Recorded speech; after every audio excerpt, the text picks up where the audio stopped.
Salut, Salut.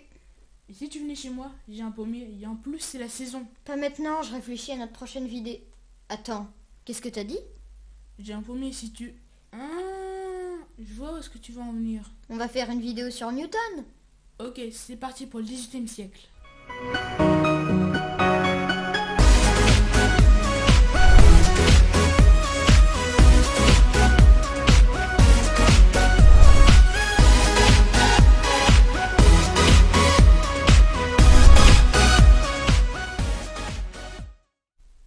Isaac Newton, de son nom complet, est un physicien, mathématicien, astronome, alchimiste, théologien et philosophe de la nature. Il a vécu entre le XVIIe et le XVIIIe siècle. C'est la première star scientifique et c'est l'homme qui a posé les bases de la mécanique. Il est l'auteur de nombreuses lois et c'est la première personne à avoir relié les maths et la physique. Il est né au Lincolnshire dans le royaume d'Angleterre le 4 janvier 1643 selon la date grégorienne. Mais revenons quelques mois en arrière. Le 6 octobre 1642, le père de Newton meurt à l'âge de 36 ans. Isaac n'a donc jamais connu son père. Il grandit à une époque difficile de l'histoire étant donné qu'il naît en pleine guerre civile. À ses 3 ans, sa mère se remarie et Newton est placé chez sa grand-mère. En 1657, Anna Ayscough, la mère de Newton, ayant besoin d'un fermier, vient le chercher et le retire de l'école. Heureusement, un de ses anciens professeurs le reconnaît et l'aide à échapper à son destin de fermier. Aux alentours de 1660, il est admis au Trinity College à l'université de Cambridge.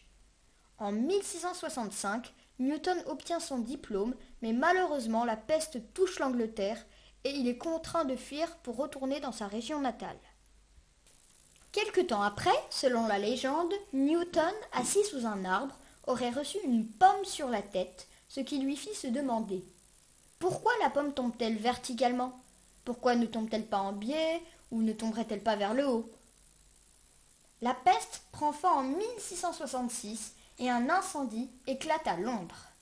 En l'an 1667, Newton retourne à Cambridge et expose aux membres de la Royal Society son prototype de télescope à réflexion qui consistait à remplacer les lentilles par des miroirs.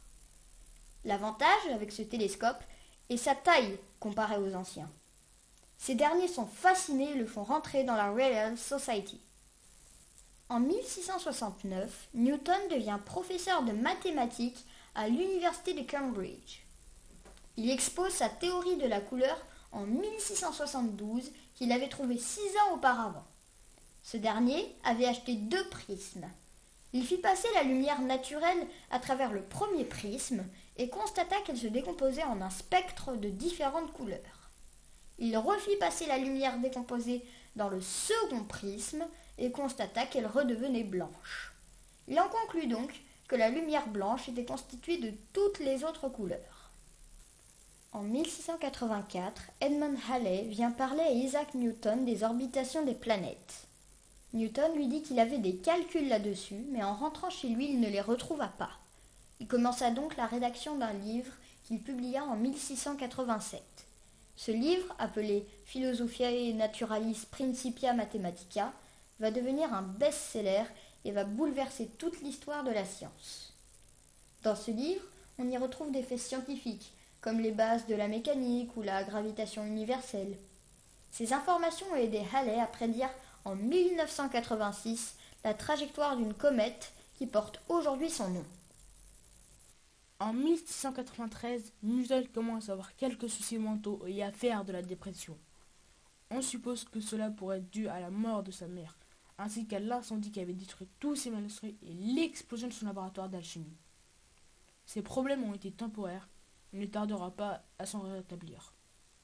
En 1696, Newton démissionne de Cambridge et devient maître de la monnaie. Il fait tout pour trouver les personnes possédant de la monnaie contrefaite et va même jusqu'à les faire écarteler. Isaac fut nommé président de la Royal Society en 1703. En 1704, il publia ses théories en optique et ses concepts sur les différentes fréquences d'ondes lumineuses. Newton publie la même année son travail sur la méthode des flux. En 1705, il est anobli par la reine Anne et obtient le droit d'ajouter Sire devant son prénom, ce qui était un grand signe de noblesse.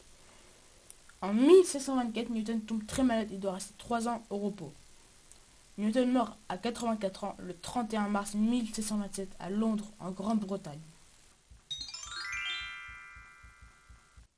Selon certaines rumeurs, Newton, afin de tester ses théories sur l'optique, se serait enfoncé une aiguille sous le globe oculaire et aurait vu plusieurs cercles de différentes couleurs.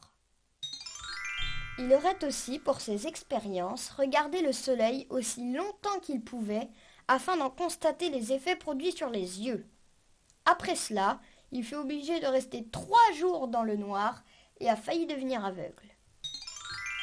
Pendant ses travaux sur l'optique et la lumière, il devait rester dans le noir et aurait été dérangé plusieurs fois par son chat qui voulait entrer. Il devait donc ouvrir la porte et faire illuminer la pièce. Afin d'éviter ce désagrément, il inventa la chatière. Il fit un trou dans sa porte et installa un petit portillon. Isaac eut des problèmes avec certains autres scientifiques qui l'accusaient d'avoir copié leur travail. Ces accusations étaient dues au fait que Newton publiait ses découvertes longtemps après les avoir trouvées. Il a eu de nombreux rivaux, tels que Robert Hooke, qui l'a accusé de lui avoir volé ses recherches sur la lumière et sur les orbites des planètes.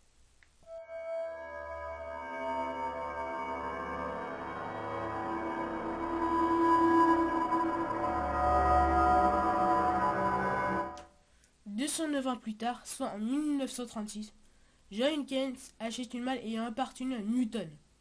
Cette dernière contenait des parchemins et des manuscrits secrets datant du XVIIIe siècle. Ce qui est étonnant, c'est que ces documents n'avaient rien à voir avec les sciences. Ces notes parlaient de religion, de pierre philosophale et d'alchimie. En conclusion, Newton était un homme anglais et britannique.